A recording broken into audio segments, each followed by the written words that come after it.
नमस्कार मैत्रिणींनो, आज आपण बनवणार आहे व्हेज मखनी मसाला बिर्याणी। चला तर मग बघूया कशी बनवायची ते। कांदा, टोमॅटो, हिरवी मिरची, लसूण, काजू हे सर्व साहित्य थोड्याशा तेलामध्ये छान परतून घ्यायचं आणि मग गरम पाणी टाकून परत शिजायला ठेवायचं। ते छान मऊ असं शिजलं पाहिजे, मग ते ग्राइंड होताना एकदम छान पेस्ट तयार होते। बघा माझं कसं छान शिजलंय। मिक्सरमध्ये असं छान बारीक वाटून घ्यायचं।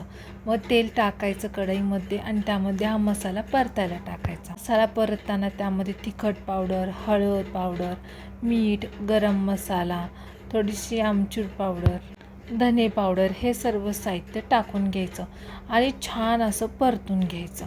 मसाल्याला तेल सुटलं की त्यामध्ये आपण भाज्या टाकून घ्यायच्या। फ्लॉवर, बटाटा, गाजर, वाटाणा हे सर्व भाज्या घ्यायच्या, बारीक चिरून घ्या।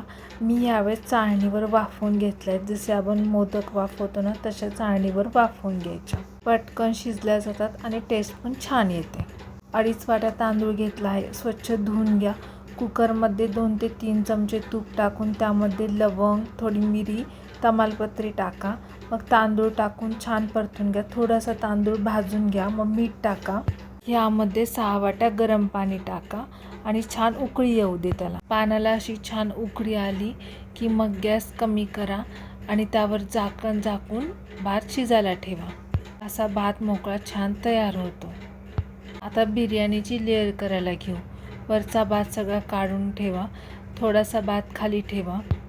मग त्यावर तळलेला कांदा, तळलेले काजू, तूप टाकून छान लेयर करा। मग भाज्यांची लेयर करा आणि परत भात टाका। सगळ्या लेयर टाकून झाल्या की कोळसा फुलायला ठेवा। कोळसा फुलून झाला की तमालपत्रीवर कोळसा फुललेला ठेवा, त्यावर भरपूर तूप टाका। मग अशी छान एक धुरी येते। तवा चांगला गरम करा आणि त्यावर कमी गॅस करून कुकर ठेवा।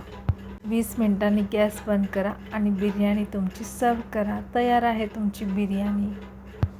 तुम्हाला जर काही माझी बिर्याणीची रेसिपी आवडली असेल तर माझ्या चॅनेलला अजून तुम्ही लाईक आणि सबस्क्राईब केलं नसेल तर नक्की करा।